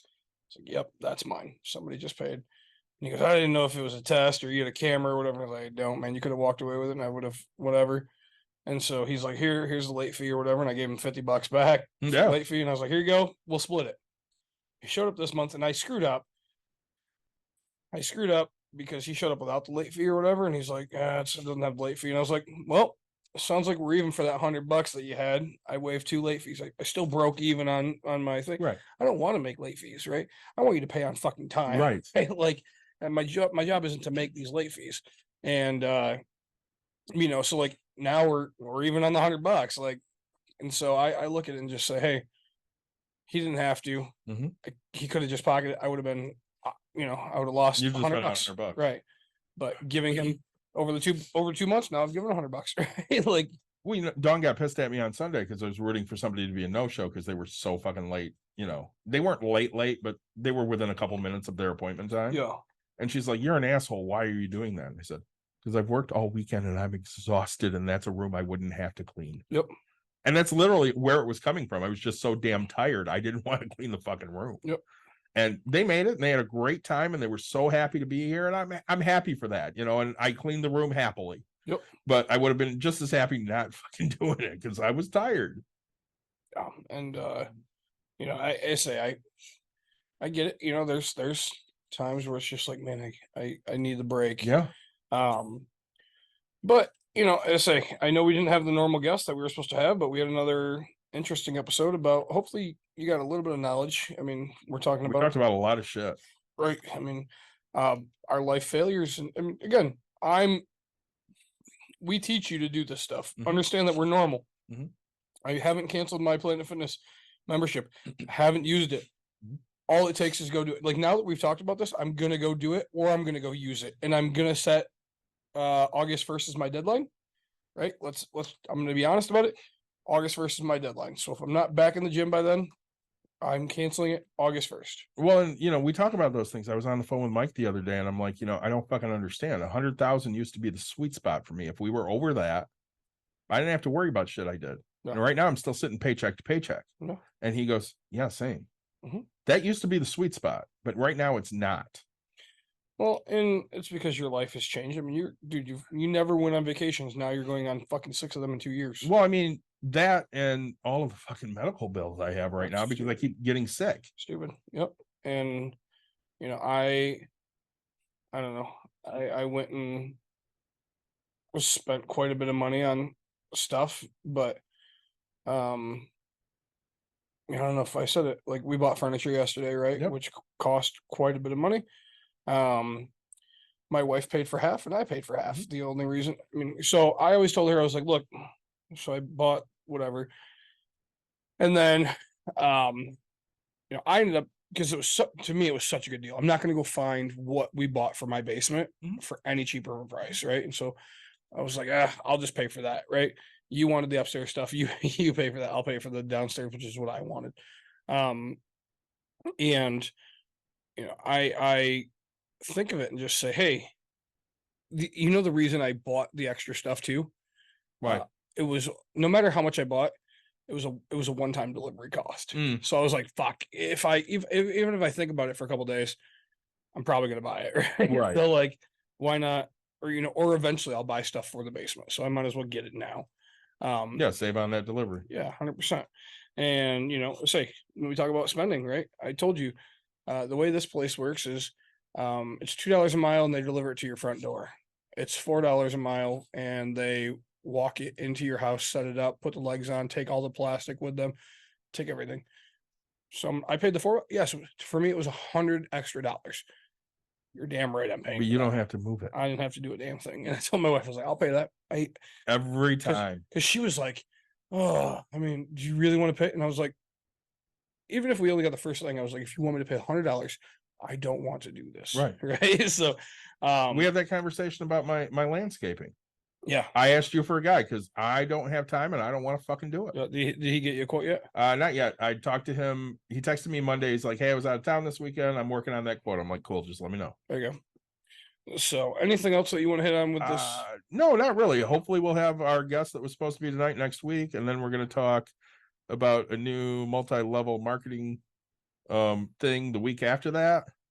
So, some fun episodes coming up again. Thanks for joining as always, Nick. Yeah, I say as always in the beginning, like, subscribe, share, tell your friends, tell your family. We appreciate you listening. Hope you enjoy us being honest with you guys and telling you how things really are. We appreciate your feedback. Please leave us a review and we'll talk to you guys soon. Yeah, and if you have ideas for shows or questions, please reach out because we love to do that. And if you want to be on Bucks and Brews, please reach out because we like to do that too. So we will talk to you guys again next week.